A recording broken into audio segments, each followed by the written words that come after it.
absolutely adore the hiring of Jordy Fernandez. So before we start today's video, where we'll be talking about the Brooklyn Nets priorities preview this offseason.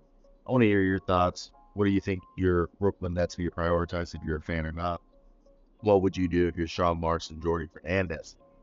Now, I want to hear them in the comments. Like, subscribe, do that. Now, what do I think of this team currently? If we look at Brooklyn, who's going to be on the books? It's a decent situation. I mean, do you keep Ben Simmons or do you use him as a trade chip?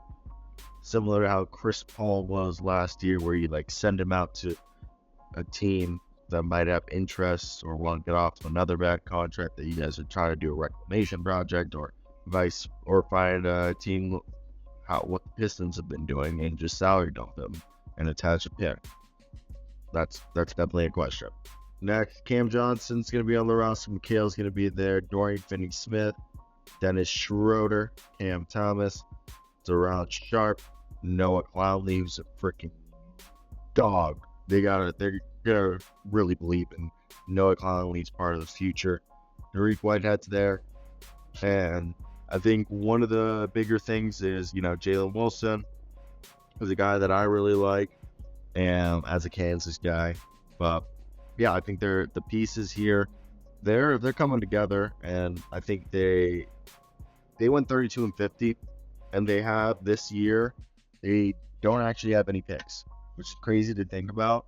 So that's why I think seeing someone like Dorian Finney-Smith potentially get traded is possible, and they're gonna be, if they do keep everyone that's expected to be kept, they're at $134 million committed salary, which I believe the floor is 147, and then the salary cap luxury tax starts at 171.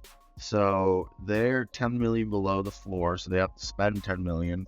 Which if they draft somebody and sign somebody with one of their exceptions, then they'll be there. But I think one of the bigger things is looking at how this team has fit and the interim is it's been interesting.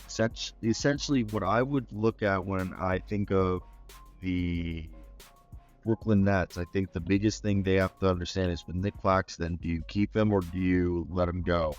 If you let him go, you better find a sign and trade so you get some compensation. I would try to keep him, see if he can continue, and if it doesn't work, you trade him down the road. Dennis Smith Jr. is probably going to go to a contender or a team that wants him. Same thing with Lonnie Walker. He'll probably get, a Malik Monk opportunity. And then Trendon Watford, I think they'll keep. I think they'll let Keon Johnson walk. But after that, what are the priorities? First off, I think bringing back Claxton is what I would prioritize. Then deciding what to do with Cam Thomas. Is he a part of your future or not? If he isn't, trade him. I think they learned their lesson trading Royce O'Neal for pennies on the dollar in comparison to the year before. The Euro review were saying they were getting first round picks offered for him. They didn't get that this year. They don't want to look like the Pistons with Bojan Bogdanovic and Al Burks, where they were getting, for 2 first round picks offers, and each of them go for second round picks. So I think that's definitely what they need to figure out. And then the Nets I really think if they want to go out and take a flyer, like this is a team that if they could give Miles Bridges a contract similar to Kevin Porter Jr., where they protect themselves with like guarantee dates and certain contractual language to protect themselves in the event of another domestic or other off the court issue arising, I think would be a very, very, very smart way of figuring out how to put this team in a better position by taking a flyer on a guy like that. or I don't know who else you would want to say in free agency would really suit them. I think this is a team that you try to speed it up by trading people, opening up cap space, and going ahead and trying to get a guy. Do again the Houston Rockets approach. I know everybody's been saying that, but the Houston Rockets approach, or you go ahead and you tell Mikhail, hey, it's going to be a year or two. We're going to have some growing pains. This is going to be like the NBA's version of the Detroit Lions. We're going to do this slow. We're going to do it right. And in the long term, people are going to see you as like an MVP when we come out the other side. Not actually, unless you guys take that steps. I just don't know. Mikhail has that. I think Mikhail could probably be at number 2 on a contending team. He's probably better suited as a 3. But I think if you can get back to what he was that last like 20 games last year, where he was touching God. Okay. The same thing if Cam Johnson could get to playoff Cam Johnson, he could be in free. I know it's like it, but I just think this is a team that what they do this offseason will dictate or will give everyone a sense of what the direction is for the franchise and how they believe their rebuild or the vision they have for their rebuild or retooling, whatever the heck people are calling it these days. But I definitely think it's one of the more interesting ones because this is a team that it seemed like Joe Tsai, similar to Mikhail Perokovic and Matt Ishbia, they got on board real quickly. And they wanted to build the contender instead of waiting it out.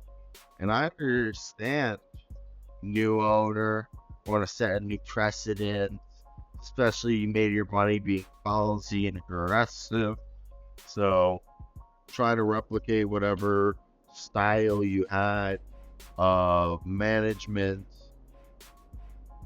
is always probably going to be in these guys' minds. But I think that's where when you look, it's nothing too crazy to think about. Because for me, I understand what they're trying to do. But as a fan, is it worth it? I mean, it gives you hope. It also makes you feel anguish when it doesn't come to success. And I think that's one of the bigger things. But I mean, I wonder. I want to hear your guys' comments. What do you guys expect and why with the Brooklyn Nets? I mean, they're a good ball club. They're fun. They got skill. I think it's just a matter of time and them just trying to. I think they're waiting for the right time to strike. And they just, I think they really want to be sure. I'm starting to think that Joe Tsai convinced Sean Marks to probably speed it up. And now that it's blown up, Sean Marks probably back on his horse and is like, hey, it wasn't my idea. I don't know if this is all me speculating. I don't know. It's my idea, but go back to the approach they had when they had D'Angelo Russell and Kenny Atkinson. Maybe that's the way they're going. But that's it. I want to hear you guys' thoughts. Like, subscribe. Bye.